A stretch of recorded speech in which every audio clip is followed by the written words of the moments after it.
Assalamualaikum warahmatullahi wabarakatuh. Kali ini kita akan berdiskusi tentang praktikum KMP 2, yaitu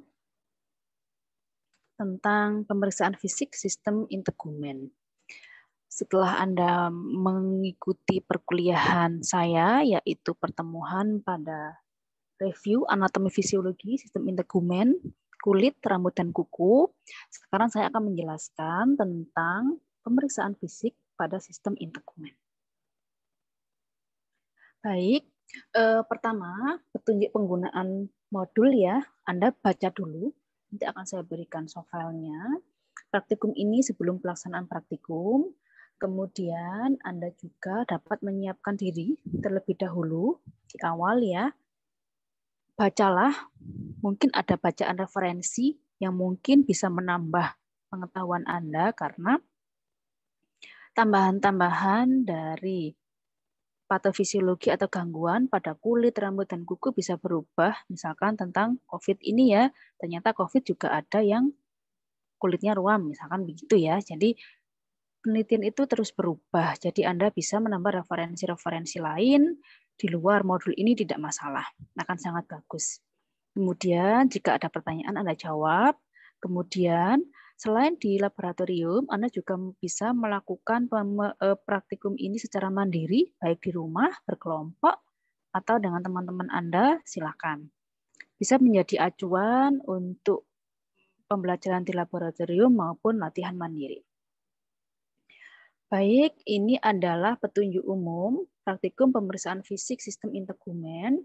Tujuan umumnya adalah mahasiswa mampu melakukan keterampilan pemeriksaan fisik pada sistem integumen, kemudian khususnya yaitu pemeriksaan fisik pada kulit, kuku, dan rambut, kemudian kelainan pada 3 organ tersebut, yaitu kulit, kuku, dan rambut. Kemudian kita review kembali ya sebentar sedikit tentang kulit, yaitu berbagai macam lapisan mulai dari epidermis, dermis, dan subkutis atau hipodermis sudah saya berikan di perkuliahan, di review ya pertemuan di perkuliahan saya. Ini adalah gambar struktur kulit secara umum ya dengan berbagai macam lapisan dan juga ada tambahan atau aksesoris. Kemudian ini adalah keadaan patologis pada kulit. Anda lihat di sini ya, ada berbagai macam patologis pada kulit. Misalkan ada nodul, gambarnya seperti itu ya. Ada berbagai macam istilah, ada sis atau kista, ada bula. Kalau bula berarti ada cairan di dalamnya. Ada makula, ada plak, ada well, ada vesicle, dan juga ada pustula. Nah, ini sudah ada penjabarannya atau pengertian ya. Sebentar. Saya hentikan dulu ya. Mungkin ada yang kurang pas gitu ya.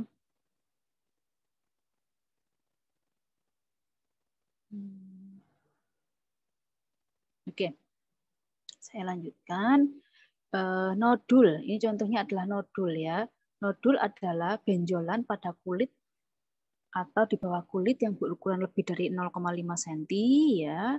Ini bisa karena kulit ada radang, ada juga ada yang campuran antara jaringan dan cairan.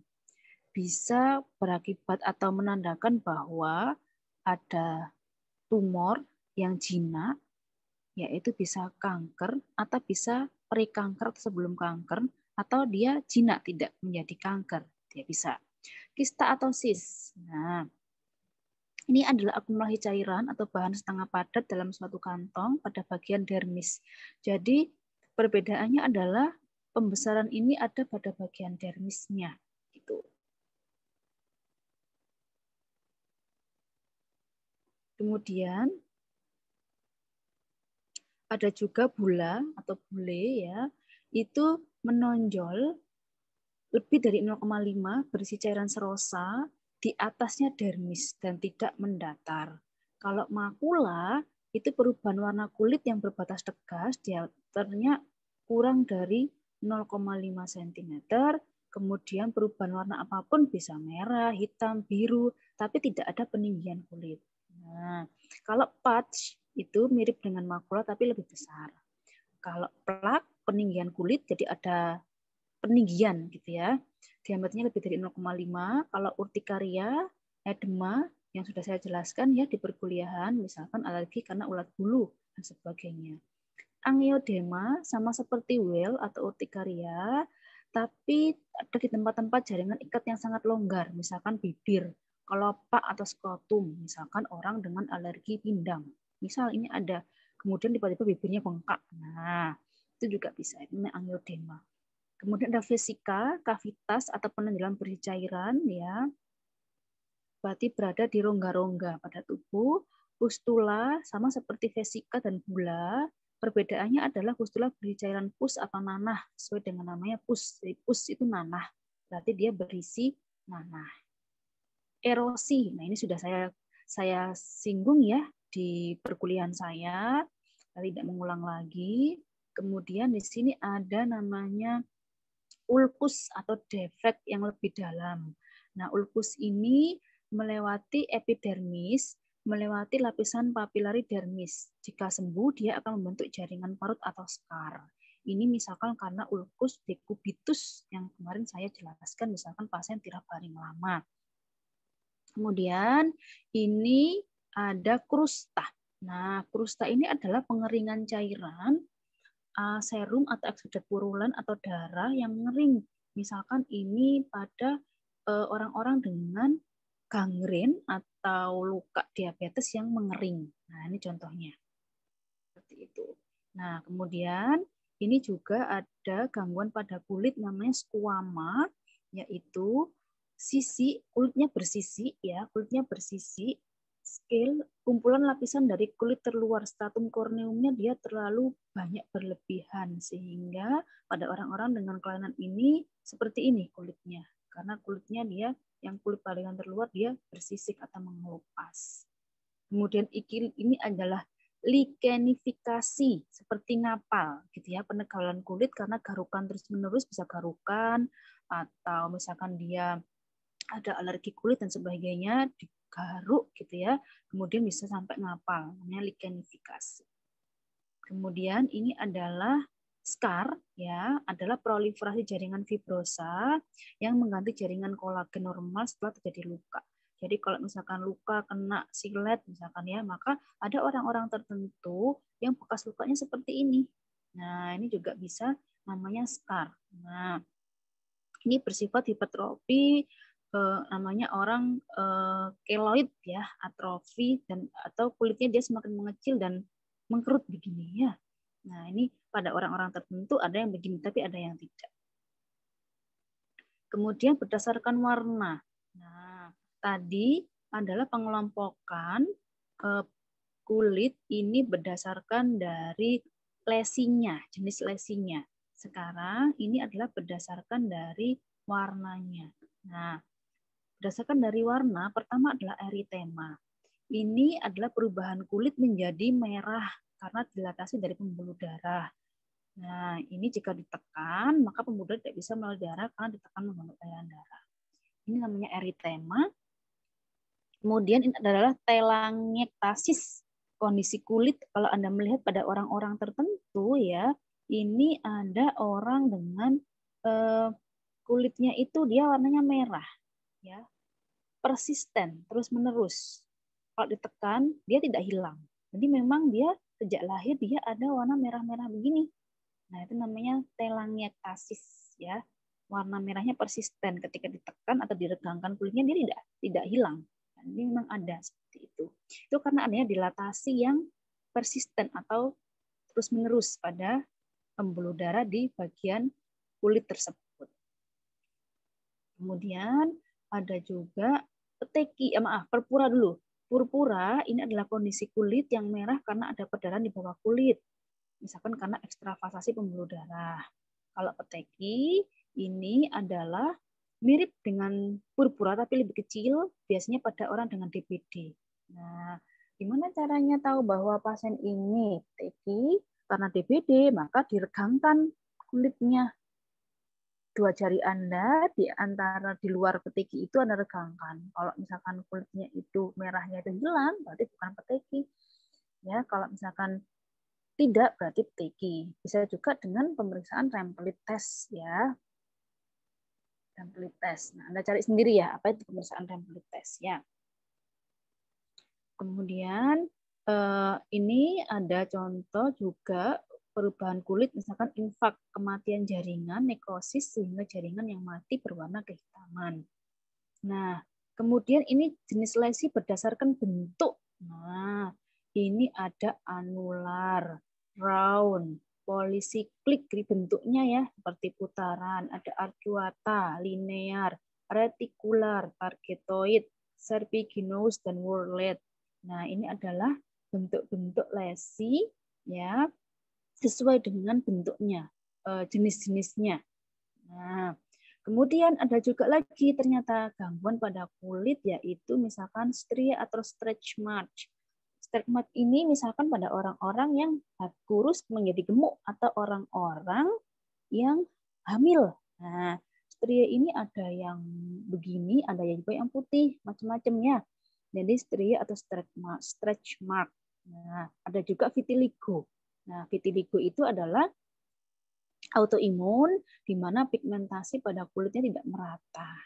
Nah, ada juga di sini ya freckles atau bintik-bintik ya, biasanya pada leher, pada wajah, pipi dan sebagainya. Kemudian edema yang sudah saya jelaskan di perkuliahan sebelumnya. Baik, kemudian kita akan menuju ke rambut. Nah, bagaimana keadaan patologis pada rambut? Saya review sebentar bahwa rambut terdiri dari medula, korteks, kutikula, ada akar rambut. Nah, ini anatomi rambut ya sudah saya jelaskan. Nah, ini contoh orang dengan patologis keadaan rambut yang patologis, yaitu hirsutisme. Jadi orang-orang yang ada pertumbuhan rambut yang tidak seharusnya, dan perempuan misalkan ya dia ada jenggotnya, ada kumisnya dan sebagainya. Biasanya ini karena hormonal ya. Ada juga alopecia, kebotakan. Nah, jadi kebotakan ini bisa karena keturunan atau terkena virus tertentu. Misalkan virus yang menyerang kucing, dia memelihara kucing di rumah, nah, itu virus atau jamur gitu ya. Kemudian dia menginfeksi karena dia sering memegang kucing, dia terinfeksi. Nah, bisa juga itu menginfeksi pada manusia sehingga dia bisa alopecia atau kebotakan. Ketika diobati ya bisa kembali. Tapi kalau misalkan keturunan ya berarti dengan pengobatan yang lain, misalkan tanam rambut dan sebagainya. Itu alopecia atau kebotakan. Kemudian kita ke kuku. Anatomi kuku ya yang sudah saya jelaskan di perkuliahan, ada matriks kuku, dinding kuku, eponychium, hyponychium dan sebagainya. Ini adalah contoh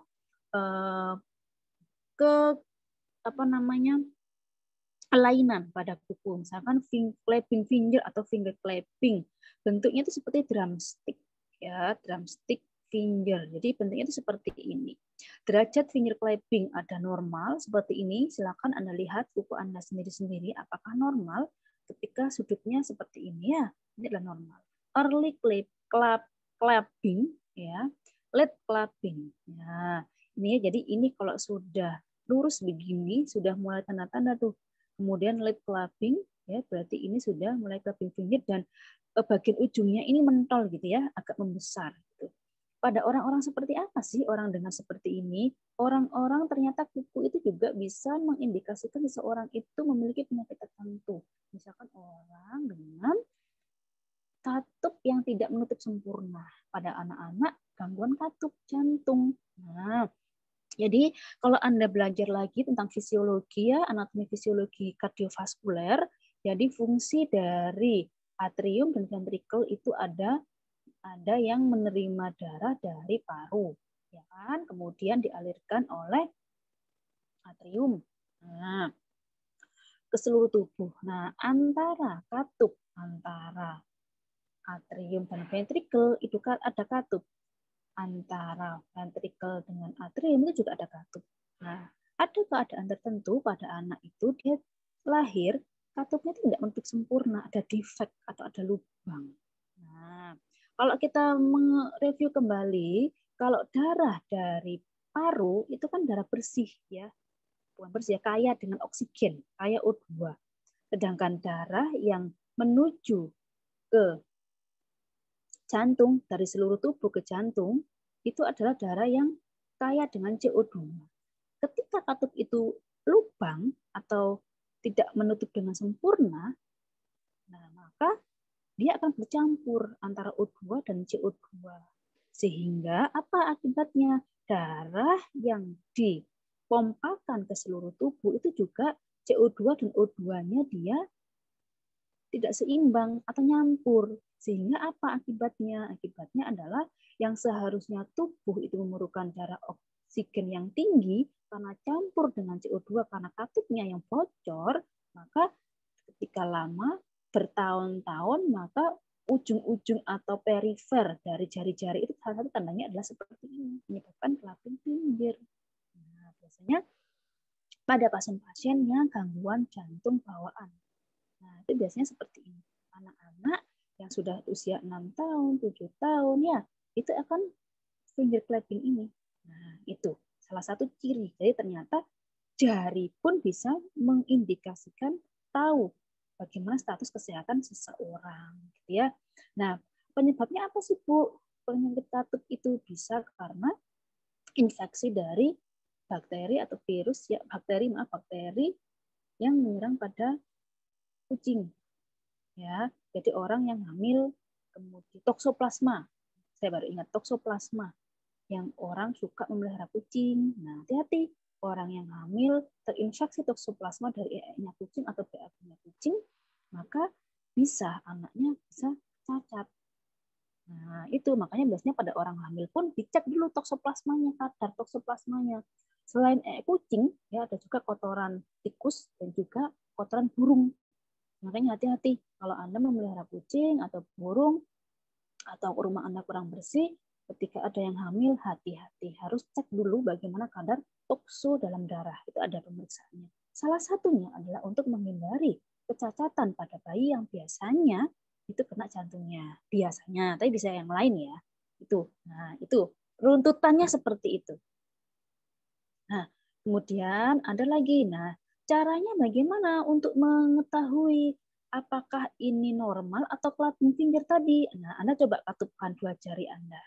Ini bentuk adalah normal. Namanya adalah scamrod window. Ada window atau jendela atau celah scamrod. Mungkin yang menemukan namanya scamrod ya. Scamrod window. Kalau tidak bisa ngatup begini dua jari Anda kiri kanan ya, maka Anda seperti ini kemungkinan adalah clubbing finger. Caranya adalah pemeriksaan scamrod window. Ya, cara pemeriksaan scamrod sign untuk mengetahui apakah pasien itu kemudian clubbing finger atau tidak. Nah, kemudian ada lagi teres nail. Nah, ini adalah Anda lihat ini apa Bu maksudnya ini? Maksudnya adalah teres nail itu ini. Bentar ya, teres nail. Nanti ada penjelasannya ya. Anda lihat warna kebeningan dari kukunya ini seperti ada gradasi gitu ya. Ada warna putih pucat gitu ya. Ini pink pucat. Nah, kuku yang normal itu warnanya adalah pink pucat gitu ya. Nah, kalau pada orang-orang dengan teres nail, ini biasanya orang-orang dengan gangguan protein atau yang lain metabolisme dalam jangka waktu lama yang bertahun-tahun. Nah, jadi kukunya itu warnanya pucat begini, orang-orang biasanya ada gangguan pada penyakit dalam. Mungkin heparnya, mungkin ginjalnya, dan sebagainya yang berhubungan dengan protein. Jadi ada lapisan putih begini, atau orang-orang dengan diabetes yang lama. Nanti Anda akan temukan banyak sekali di ruang internal wanita atau internal laki ya. Kalau di Sutomo Pandan Wangi, Anda lihat kukunya. Biasanya butek dan tidak sehat, tidak pink seperti milik Anda yang sehat. Itu ya. Itu adalah salah satu tanda teres nail. Nah, ada juga kuku sendok ya, Koilonychia. Dia kekurangan FE dalam jangka waktu yang lama juga bisa salah satunya. Brittle nail syndrome, sindrom kuku rapuh. Ya, jadi orang yang kekurangan zat tertentu yang menstrukturi dari kuku. Kemudian ada defisiensi zinc. Ingat ya, ada yang noda putih begini bukan karena terjepit pintu ya. Nah, ini juga ya defisiensi zinc.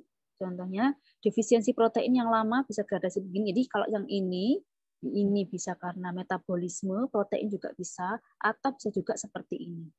Kukunya ada gradasinya begini, juga bisa. Ya, tidak pink cantik gitu enggak. Jadi seperti ini. Jadi yang saya jelaskan pada orang-orang biasanya gangguan internal ya, defisiensi protein. Pada orang-orang dengan ODEM juga bisa karena gangguan protein. Nah, hati-hati juga pada pasien dengan garis hitam pada kuku seperti ini.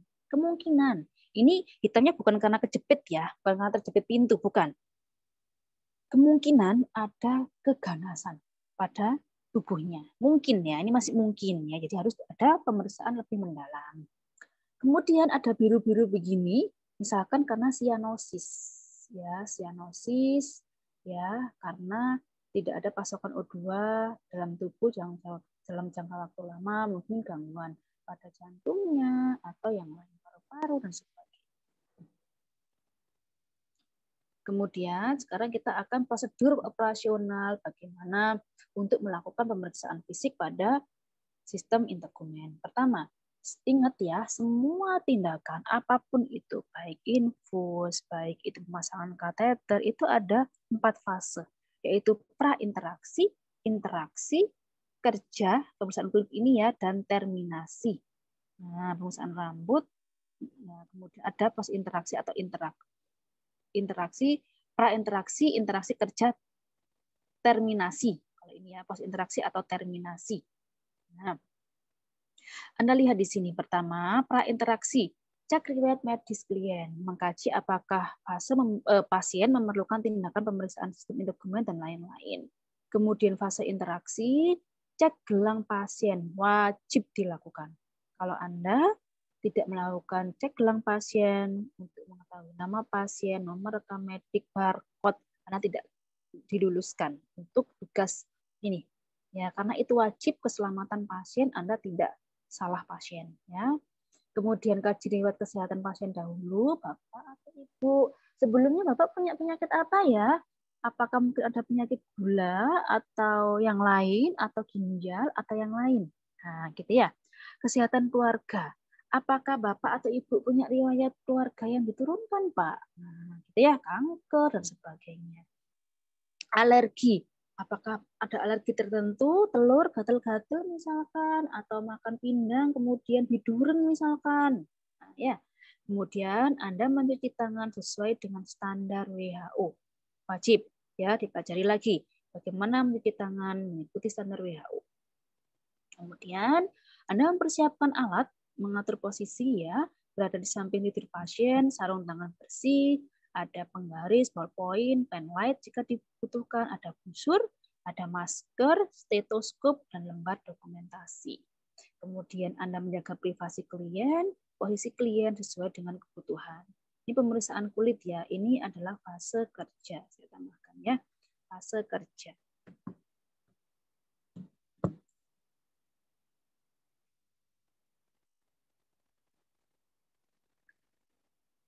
Oke, fase kerja pemeriksaan kulit, inspeksi, ingat ya IPPA ya, warna kulit, bagaimana perubahan pigmentasi, lesi, apakah ada warna, ukuran sesuai dengan yang saya jelaskan di awal ya. Adakah erosi, kehilangan epidermis, ya kehilangan. Ini kehilangan. Adakah tumor, edem, tahi lalatnya bagaimana karakteristiknya, ada stretch mark, freckle. Intinya adalah head to toe dari kepala kemudian sampai ujung jari kaki boleh.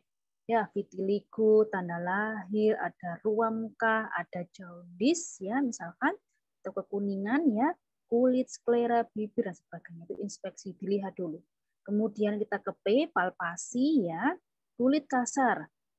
Itu contoh misalkan pada pasien yang hipotiroid, kekurangan hormon tiroid. Kelembapan kulitnya bagaimana? Apakah berminyak, berjerawat, suhu kulitnya bagaimana? Ya, kalau bisa Anda juga bisa ditambahkan di termometer ya. Ini saya tambahkan ya. Di sini ada termometer untuk suhu ya. Oke. Ada termometer untuk mengukur suhu. Kembalikan. Kemudian, nah caranya adalah tarik tubit kulit untuk mengetahui turgor kulit normal kembali cepat atau tidak. Jadi caranya adalah Anda untuk mengetahui turgor kulit ini berada di abdomen. Tangan Anda posisinya adalah vertikal, ya. Intinya adalah berlawanan dengan lipatan kulit. Nah, kemudian Anda lepaskan. Nah, bagaimana apakah turgor kulitnya rendah atau normal? Kemudian edema yang sudah saya jelaskan ya. Edema ini ada 1+, 2+, 3+, 4+ ya. Kemudian pemeriksaan rambut ya, inspeksi bagaimana penyebaran rambut, apakah sesuai dengan usianya, misalkan masih usia 15 tapi banyak uban misalkan ya. Apakah ada alopecia, hirsutism. Jadi tadi ya ada rambut-rambut yang tumbuh tidak pada tempatnya. Ada palpasi ya, bagaimana silakan dipalpasi dengan pola sirkular atau memutar. Apakah ada massa atau nyeri tekan. Misalkan pada rambut-rambut itu diputar ya, tangannya diputar, Anda palpasi. Perhatikan konsistensi rambut. Kemudian pemeriksaan kuku, Anda lihat apakah cyanosis ya, amati bentuk jari tadi ya, teres nail misalkan ini ya gagal jantung. Putih. Apakah ada polyonychia, kuku sendok seperti tadi ya, brittle nail, dan semuanya yang saya jelaskan di awal. Kemudian lakukan skamrod video. Silakan Pak Ibu, tangan telunjuknya kiri dan kanan dikatupkan. Apakah terdapat skamrod window atau tidak? Kemudian palpasi, lakukan CRT. Ya, Anda tekan kukunya ya, kemudian normal Anda lepaskan kukunya, jika kembali pink seperti semula kurang dari 2 detik, maka normal. Jika lebih dari 2 detik, maka vaskularisasi ke kuku atau ke daerah perifer berarti berkurang. Ya, namanya CRT, capillary refill time. Kemudian dilihat apakah kebiruan. Kemudian auskultasi jantung. Nah, di sini sudah ada stetoskop ya, oke. Auskultasi jantung dicurigai adanya kelainan, misalkan suara desiran jantung ketika antara lub-dubnya itu ada bunyi desiran, mungkin ada kebocoran pada katup. Memang harus butuh latihan ya. Kemudian ini fase terminasi.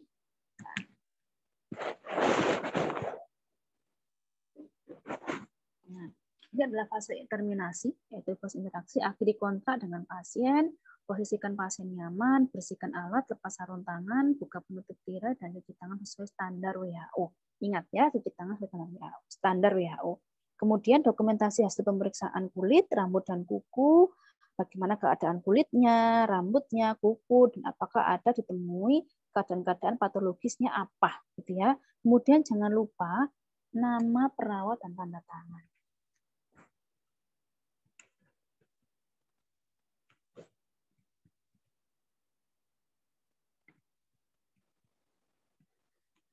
Nama perawat dan tanda tangan. Baik, itu prosedur pemeriksaan fisik pada sistem integumen. Silakan dipelajari. Kemudian Anda semoga menjadi seorang perawat yang profesional, sehingga ketika menemukan ada gejala-gejala yang tidak diinginkan atau patologis pada sistem ini, Anda mampu untuk mengetahui dan mampu melakukan asuhan keperawatan dengan tepat. Saya akhiri, Assalamualaikum warahmatullahi wabarakatuh.